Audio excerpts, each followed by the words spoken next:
Well, this morning I have a small story that I wanted to share with you about an experience I had many years ago up at our cottage. I used to spend summer holidays at our cottage on Lake Manitoba. It's a beautiful spot. I've got lots of fond memories of it. It's up by the Waterhen River, where the lake is so big, it feels like you could be at the ocean. There are even two islands across from the cottage that you could visit by boat. And our kids loved exploring those islands, the only people on those islands at any given point. Now, after a few years of going up to that cottage every summer, I began to notice that in August, every August, sometime in August, snakes would start migrating to the lake. I don't know where they'd come from, but often on an August day, you'd see snakes lounging on the rocks or swimming in the water or slithering through your yard. I hate snakes, even garter snakes, which these were. Apparently, they don't bite, garter snakes. And the kid at the cottage next to us would pick them up and thrust them in people's faces to get a reaction. But the snakes seemed to put up with that. They were pretty harmless, unless really, really provoked. But I still hated snakes. I knew all this. I still hated snakes. I was afraid of them. And you'll never guess what happened one hot and lazy August afternoon. We all noticed at the same time together that a snake was caught in our patio doors. You know how the doors slide and they get all mixed up, and sometimes there's more doors over on one side than the other, and it's hard to get them all back into the place? Well, I guess a snake had gone in and got caught, trapped inside in between the patio doors. Well, we all screamed. But I'm the dad, and dads are supposed to know what to do. So I thought I would slide all of the outside doors open and give the snake an exit route. And he'd probably bolt for his freedom. That was my plan. And I felt pretty safe because the snake was between the glass and he couldn't get to me. I could free the snake and I could impress my kids, all with one flick of the patio door. So I slid the door away from the wall. So far, so good. The snake was paying attention. So far, so good. He should be out of here in a few seconds. But instead of going outside onto the deck, which was the plan, the snake, for some reason, went inside the cottage. So we all screamed again. And now we're all standing on the chairs, right? And the snake is slithering around the kitchen floor. But as I said, I'm the dad. Dads are supposed to know what to do. Something has to be done. So I leaned over, still standing on the chair, onto the wall where the patio door was, and opened up all of the doors as far and wide as I could. Then I walked from one chair around the kitchen table to the other to get the broom. And I thought I would sweep that snake out of the cottage.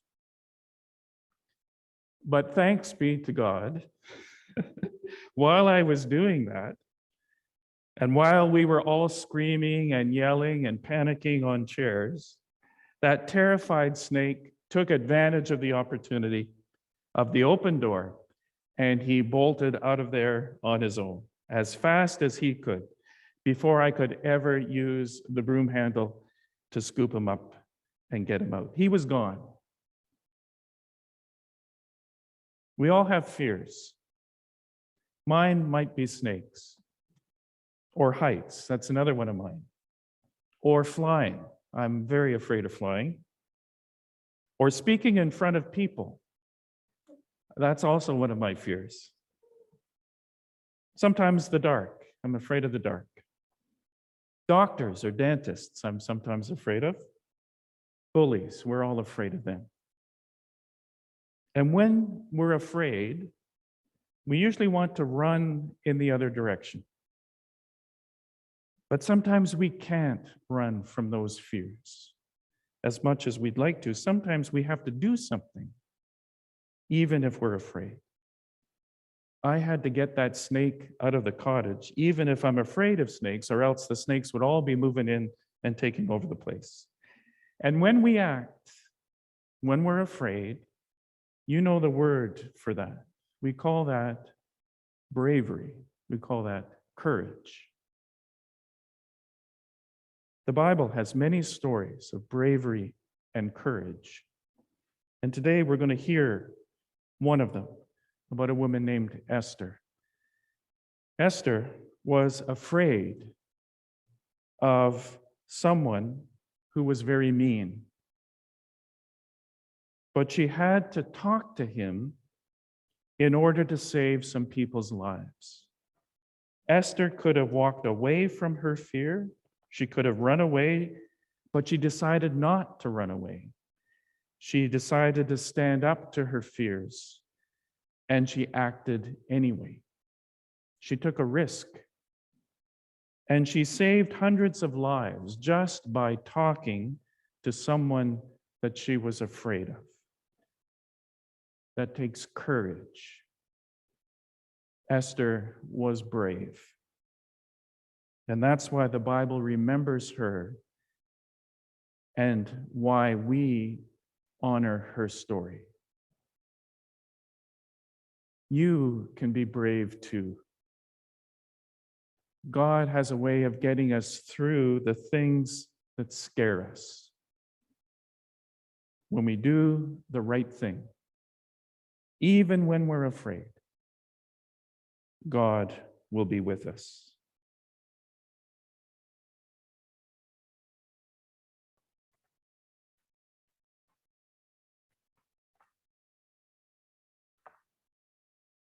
May the words of my lips and the meditation of our hearts be now and always acceptable in your sight, O God, our strength and our Redeemer. Amen.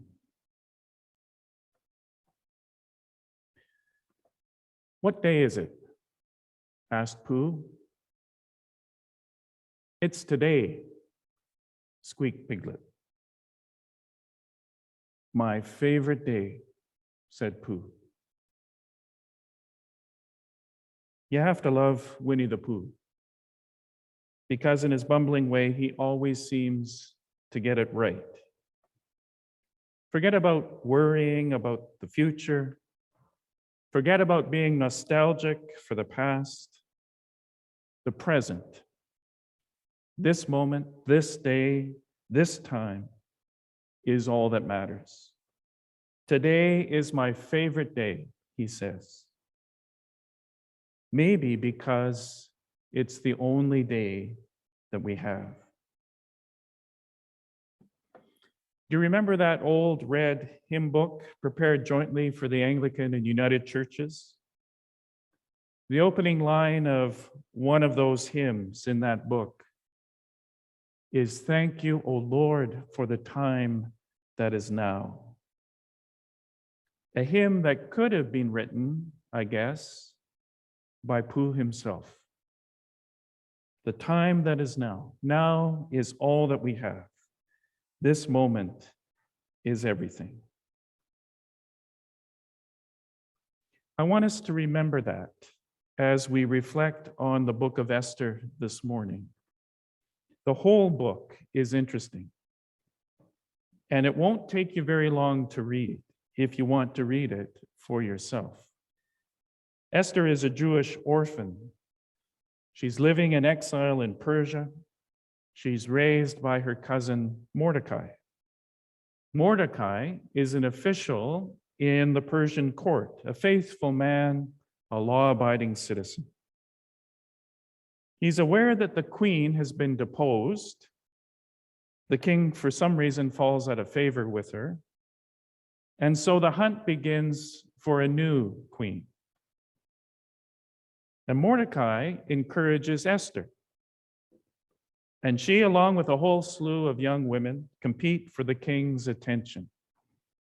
Kind of like The Bachelor, but the ancient Persian edition.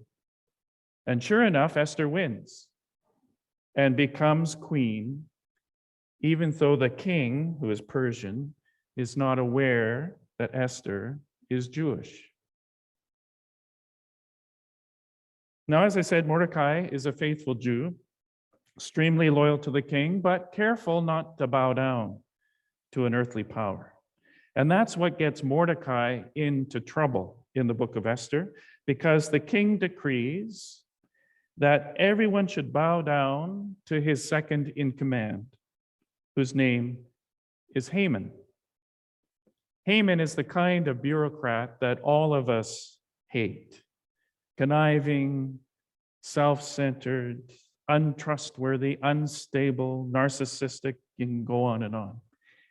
And Haman is furious that Mordecai won't pay him homage.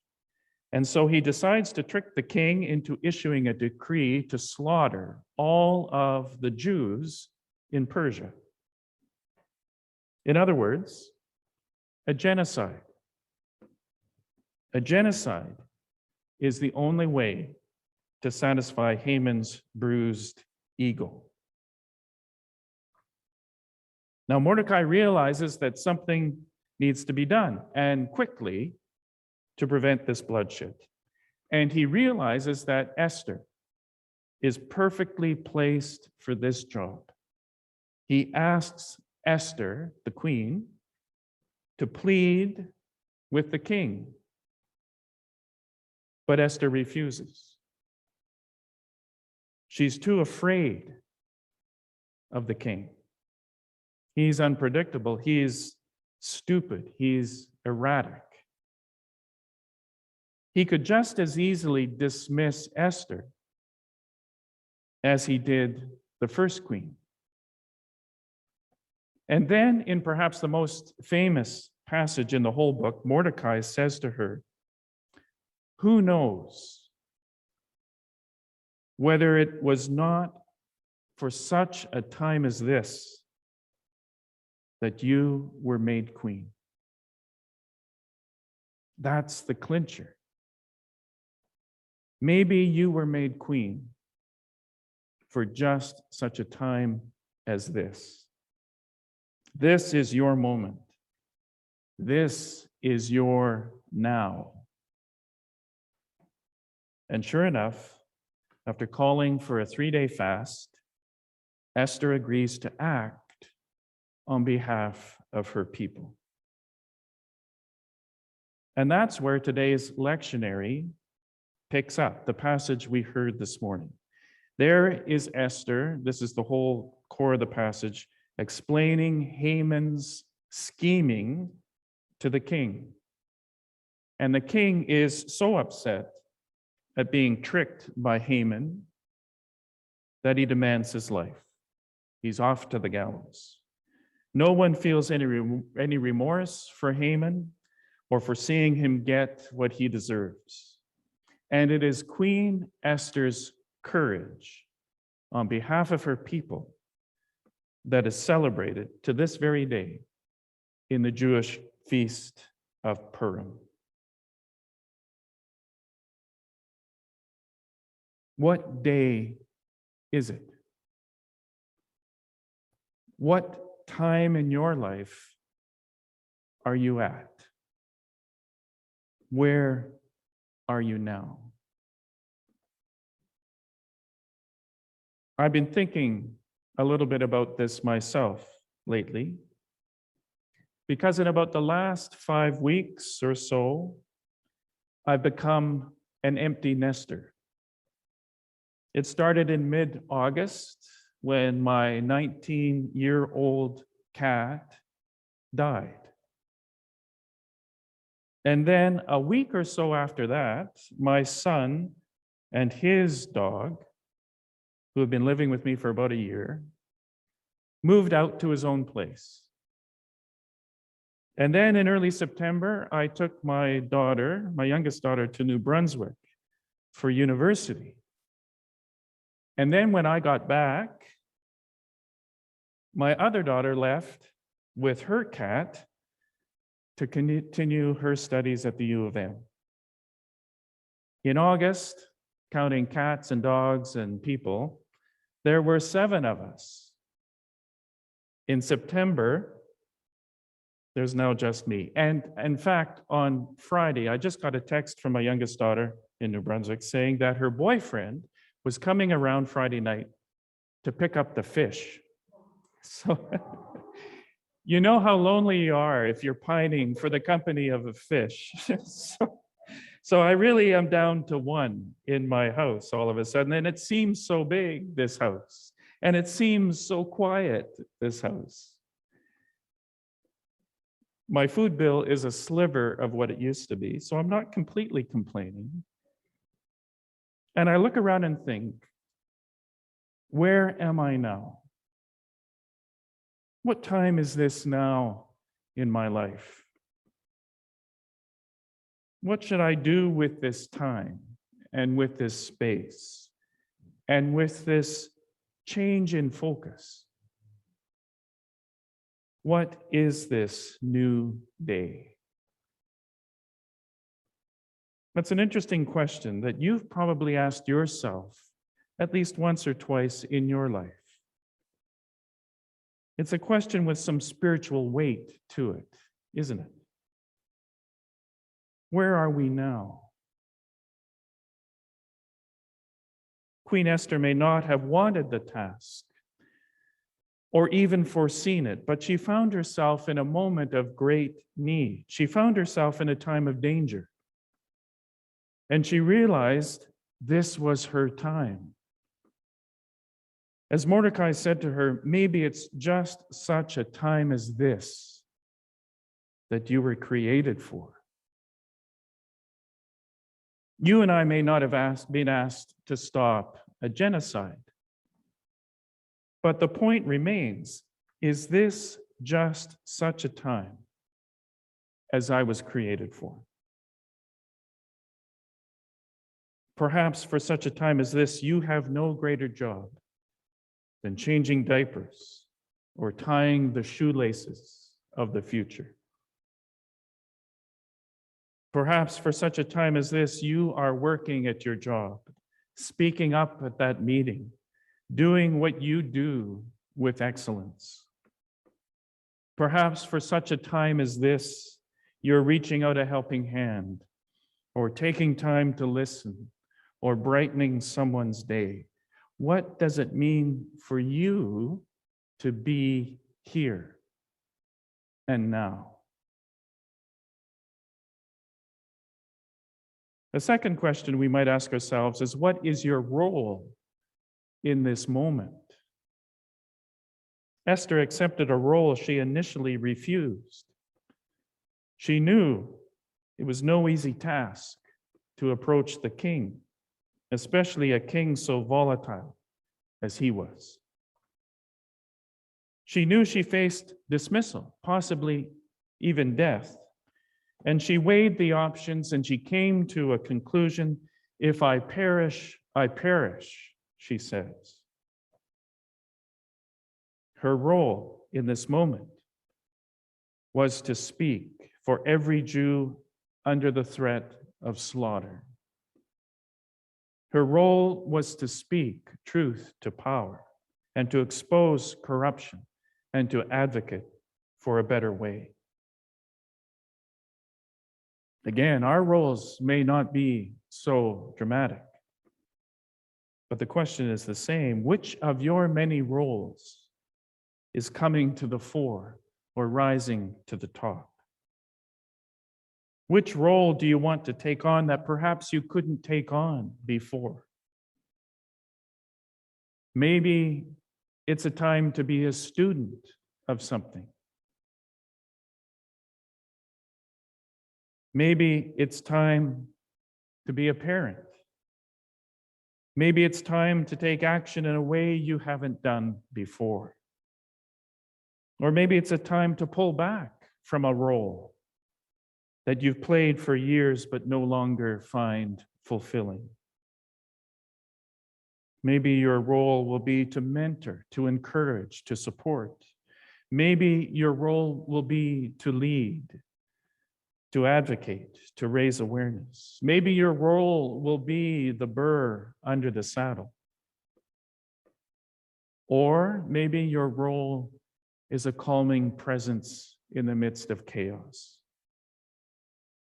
Maybe your role is finally to seek help for something that's been destroying your life. What role is this moment asking you to fill? And another question, a final question that we could ask ourselves is, who are we here in a position to serve? Who are we in a position to serve? Esther finds herself faced with a choice. She could serve the king and his second in command, Haman, by remaining quiet, by not rocking the boat. And she may tell herself that she's not getting involved, but we all know that her lack of action would clearly place her on Haman's side of the struggle. Or she could serve her people by listening to Mordecai and facing down her fears. She could use her privilege to protect the powerless.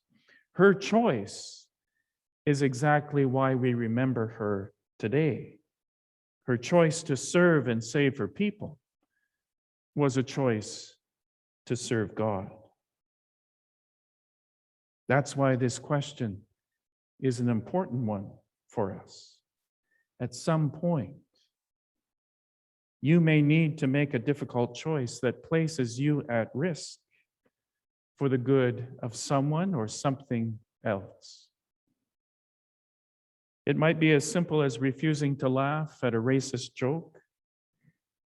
It might be more involved, like choosing to spend time at a soup kitchen. It might even get more complicated, like where do we decide where to spend our money? Or choosing to earn less on our investments for a more ethical financial plan.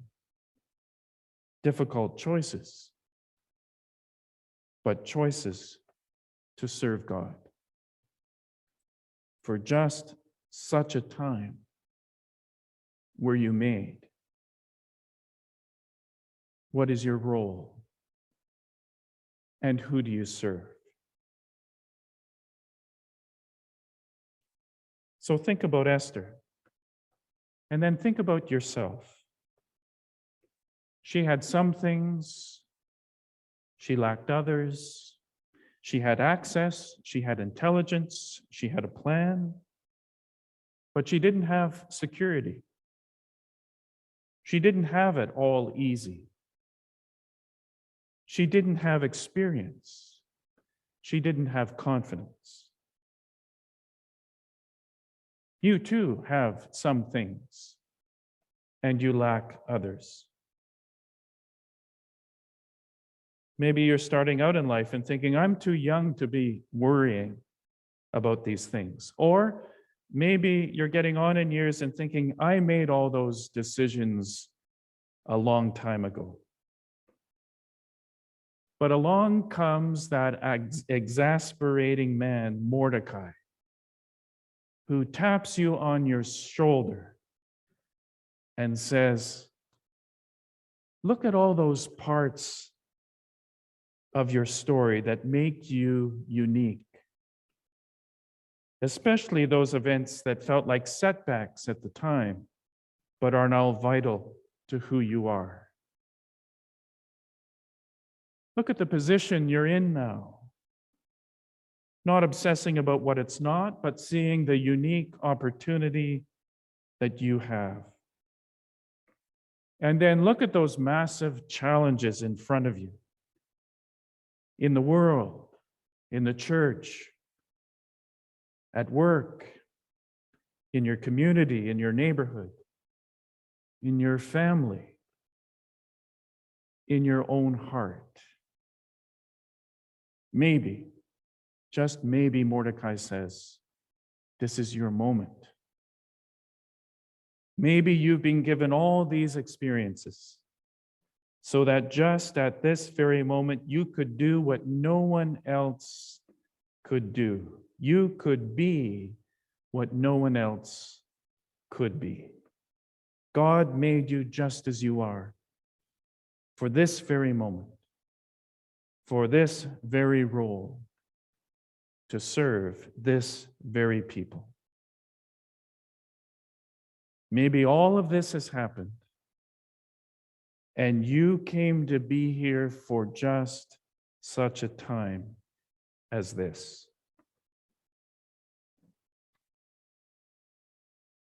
Will you listen? Will you listen to that exasperating voice? Will you do what Esther did? Think and wrestle and decide and respond. And put yourself in the hands of God. Has God put you right here, right now, for just such a time as this?